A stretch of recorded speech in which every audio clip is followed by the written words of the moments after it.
입주자 개인 기록지, 그리고 내부 지침, 입주자 보조기 착용 방법, 운동하는 도구 사용 방법 등을 배웠는데 이런 것들을 배우고 하지 않았으면 바로 실전에 들어가서 만약에 여기 개인 기록지를 보면 지금 지원하고 있는 얘기를 하지만 그 전에 있었던 이야기를 할 수도 있는데 그 전에 이야기를 하면 제가 공감을 못 해줄 수도 있고 그런 부분에서는 되게 좋았던 것 같습니다. 맞아요. 저희가 엄청 글을 많이 읽었어요.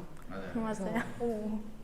뭐 호칭 교육도 받고 부서별 업무도 다 배우고 월평빌라 이야기도 읽고 그다음에 2020년에 각 선생님들이 입주자분들 지원했던 기록들도 읽고 그리고 저희가 회사 운영 규정집 같은 것도 읽고 맞아요. 그런 것도 읽고 저희가 지원하게 될 입주자분들이 월평빌라 입주하고부터 지금까지의 모든 기록들을 읽고 그렇게 계속 읽고 또 배웠습니다. 한 달 동안 지금 지금의 입주자분들이 어떻게 지금의 삶을 살게 됐는지 거기까지 간접적으로 배우고 저희도 같이 간접적으로 살아오는 시간을 겪었던 것 같아요. 맞아요. 간접적으로 많이 배웠죠.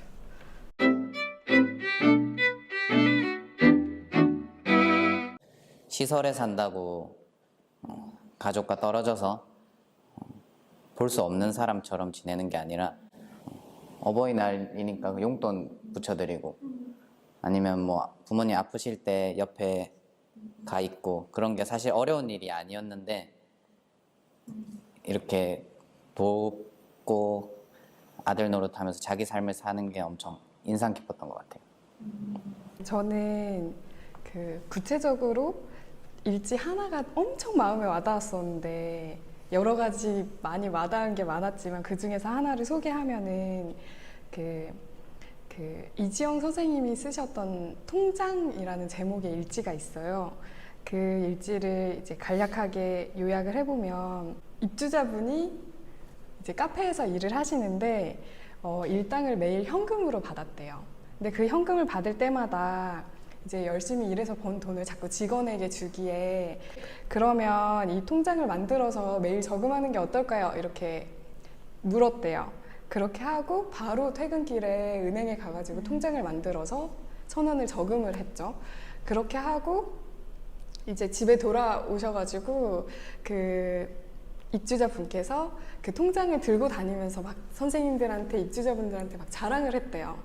그래서 이제 보통은 그 입주자분께서 자신이 좋아하는 것은 이제 뭐 이렇게 찢거나 구겨가지고 주머니에 넣어 놓으셨대요. 보통은 그 입주자분을 지원하는 선생님께서 다음 날이 되면 구겨지고 찢어져 있을 수도 있지만 그 통장은 그 입주자분의 것이기 때문에 그 입주자분에게 드리고 퇴근을 했대요. 당연히 다음 날이 되면 구겨져 있고 찢어져 있을 줄 알았는데 그 통장이 온전하게 다음 날도 있었고 그렇게 보름 동안 통장이 온전하게 있었대요. 약간 그 일지가 되게 와닿았는데 만약에 그 입주자분을 지원했던 선생님께서 그 입주자분의 뜻을 존중하지 않았다면 지금까지 그 입주자분이 해왔던 모습을 바탕으로 그러한 기회를 드리지 않았다면 과연 그런 모습을 볼 수 있었을까? 막 이렇게 생각했을 때 내가 돕는 입주자의 삶에 그러니까 실수, 실패, 뭐 기회라는 단어가 되게 어색하지 않으면 좋겠다 이런 생각이 들었고 이렇게 돕고 싶다는 생각을 했었어요. 저희도 늘 아는 것도 실수하고 또 많이 실패하고 그럼에도 불구하고 더 많은 기회들이 왔고 그래서 저희가 이게 넓어지고 깊어졌잖아요. 그래서 입주자분도 내가 돕게 될 입주자분도 그러했으면 좋겠다 이런 생각이 들었던 일지였습니다. 맞아요. 그 입주자가 자취를 하는데 요리로 돈가스를 구워 먹었는데 원래는 돈가스는 프라이팬에 기름을 부어서 구워 먹는데 귀찮아서 그냥 국 끓이는 솥에다가 그냥 식용 조금 해서 구워 먹었는데 타가지고 선생님한테 전화가 왔는데 선생님이 그 어떻게 했냐라고 물어봤을 때 귀찮아서 그 국 끓여 먹는데 해 먹었다라고 얘기를 하셔가지고 기름 둘러서 다시 해 먹으면 타지 않을 거다라고 얘기해 줬던 게 서지연 선생님이 얘기했던 얘기를 들으면서 기억이 났습니다. 그런 사람이 있었어요. 저는 기순. 일지에 있던데요. 지순 씨 그때 돈가스 다 태웠잖아요. 저 처음 들었어요. 지순 씨 돈가스 다 태워가지고. 근데 불이 안 나는 게 천만 다행이다. 사진을 못 봐가지고 그냥 탔다고만 들어가지고.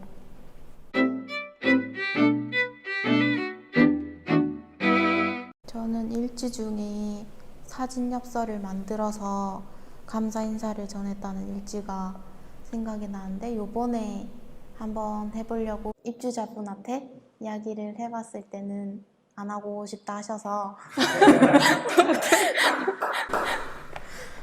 안 하고 싶다 하셔서 다음에 한 번 더 이야기를 해보려고 하지만 저는 사진 엽서를 만들어서 입주자분들한테 감사 인사나 아니면 추석 설 명절, 새해 인사 이런 거 할 때도 조금 의미는 있을 것 같아서 한 번은 해보고 싶습니다.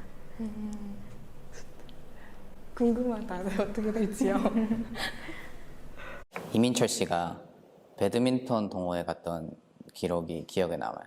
그게 거의 아마 이민철 씨가 거창이라는 데 처음 와서 제가 읽은 기록 중에는 처음 지역사회에 나가는 그런 활동이었거든요. 근데 거기 보면 이민철 씨도 이민철 씨지만 그 함께 동행하는 직원이 이제 생각만큼 잘 안 되니까 그런 막막함이나 불안함 이런 거 고민들 엄청 많이 써져 있어요. 근데 저도 이제 신입 직원이고 처음 그런 지역사회 인사하고 해야 되다 보니까 그 한 구절 한 구절이 너무 와닿더라고요. 막 내가 너무 쉽게 생각한 건가? 아니면 오늘 아프다 하고 가지 말까? 뭐 이런 이야기들이 있는데 읽는 저도 막 불안하고 막막하더라고요. 근데 항상 그런 일지 끝에는 그래도 문을 두들기다 보면 되지 않을까 그런 믿음하고 기대를 가져본다 하고 또 다음 일지가 있고 또 다음 일지가 있더라고요. 그래서 그런 걸 보면서 지금 신입 직원이고 처음 해본 일에 막막하지만 나도 모든 일에 기대랑 믿음을 가지면서 일해야겠다 이런 생각을 하게 됐던 것 같아요. 진짜 초창기 일지네. 네, 2009년? 이거는 사회사업 하면서 꼭 적용해보고 싶었다 하는 일지가 입주자분이 그 매일 카페로 출근을 하는데 그날따라 유독 컨디션이 좋지 않으셨대요. 그래가지고 출근하자마자 이제 뭐 소리 지르고 뭐 울고 이렇게 계속 하셔서 그런 모습을 처음 본 카페 사장님은 당황을 하신 거죠. 근데 마침 며칠 뒤에는 그 카페 사장님하고 입주자분하고 같이 여행을 가기로 계획이 되어 있었어요. 근데 그런 상황에서 설상가상으로 카페에 계시던 손님분도 이제 나가시는 거죠. 그런 소리들로 인해서.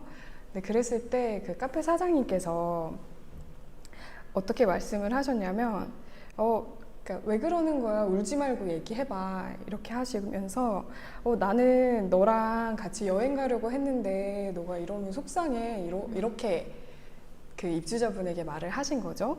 결국에는 그 돈을 받고 싶다는 뜻이었대요. 그러니까 일했고 그걸 대가로 돈을 받고 싶었는데 그날은 일을 하지 않고 뭐 돈을 받고 싶으셨나 보죠?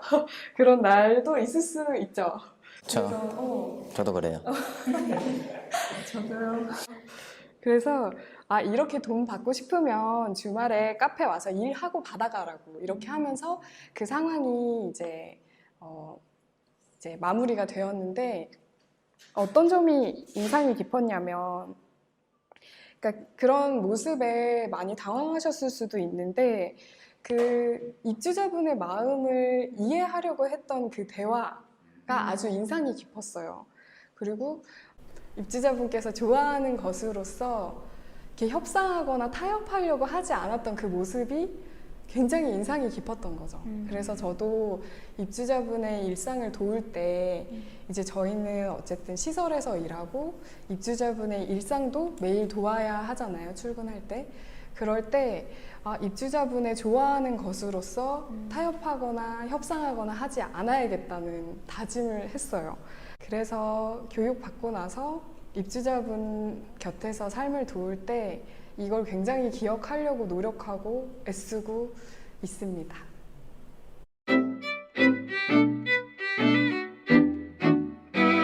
많은 기록에서 둘레사람을 찾잖아요.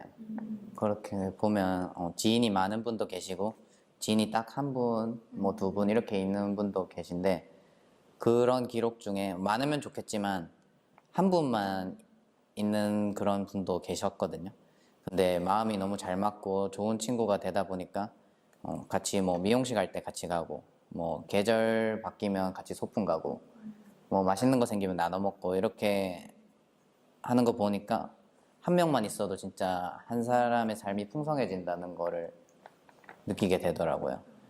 지인은 무조건 많을수록 인생이 풍성해진다는 그런 좀 고정관념 그런 거 가지고 있었나 봐요. 어린 입주자분인데 아직 둘 다 한글을 모르는 상태인데 영화를 보러 갔는데 영화를 외국 영화였나? 그래서 한글 자막이 나왔는데 그거를 둘 다 모르고 그냥 그림만 보고 나왔다가 나중에 입주자분 친구가 내가 아직 글을 몰라서 이야기를 못 해줘서 미안해 이렇게 얘기를 했는데 이 어린 나이에도 이런 생각을 할 수가 있구나 이렇게 상대방을 생각하고 이런 입장에서 할 수 있다는 게 조금 신기하고 되게 뭔가 찡했어요. 찡하고 되게 월평빌라 이야기 2의 취미 여가 부분에서 있었던 일화 중에 하나인데 그 허락 받았어요 라는 제목의 일화예요. 입주자분께서 이제 수영 회원에 등록하고 그 수강권을 끊고 첫 수업에 들어갔어요. 그랬을 때 그 강사분께서 정말이에요? 그 허락 받았어요? 뭐 이렇게 말씀을 하시더라고요. 그랬을 때 그렇게 첫 수업이 시작됐고 첫 수업은 그 짐작했던 것보다 더 가혹했었대요. 이제 한 달째가 되던 날에 이제 그 마지막 날에는 자유 수영을 하는 날이었나 봐요. 그때 이제 강사분께서 이제 그 입주자분은 따로 남으세요 이렇게 해가지고 또 무슨 일인가? 뭐 이렇게 해서 긴장하면서 이제 두 분이 그 함께 강사분께 갔는데 그때 강사분께서 아주머니는 호흡이 안 되니까 이런 동작으로 이렇게 해보세요 라고 알려줬대요. 그렇게 개인 교습을 자유 수영 시간에 했던 거죠. 어느새 친해져가지고 나들이를 가기도 하고 같이 운동회를 하기도 했다는 일화가 있어요. 근데 그 일화를 보고 사회사업은 이렇게 하는 거구나를 배웠습니다. 그래서 그때 그러니까 이제 신입 직원으로서는 제일 약간 두려운 부분 중에 하나가 모르는 분들한테 인사드리러 가는 거.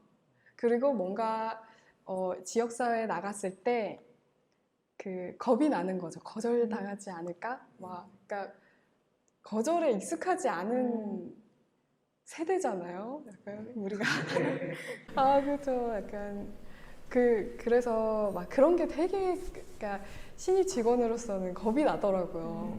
막상 눈앞에서 거절을 당했을 때 어떡하지? 내가 표정 관리를 잘 할 수 있을까? 내가 내 입주자를 잘 지켜드릴 수 있을까? 이런 생각을 했었는데 이 일지를 보면서 되게 용기가 생겼어요. 그러면서 그러니까 입주자가 그러니까 이렇게 여느 사람들처럼 취미 활동을 하는데도 되게 많은 도전이 있겠지만 어쨌든 그 입주자분과 입주자를 돕는 직원이 그 불편했던 한 달간을 어쨌든 견뎌내면서 수업을 갔던 거잖아요. 그랬기 때문에 그 강사분도 어떻게 이 입주자분을 그 수영을 알려드려야 될지 알게 되고, 그리고 같이 수업을 들었던 분들도 그 우리와 다를 것 없는 사람이구나 하면서 함께 놀러 가시고, 약간 이런 우리가 책으로 봐왔던 그런 정말 감동이 있는 그런 사람 살이는 어느 정도의 거절과 불편함을 견뎌낸 그 선생님들의 용기가 있었구나, 막 이런 생각하면서 그게 아주 인상 깊었습니다.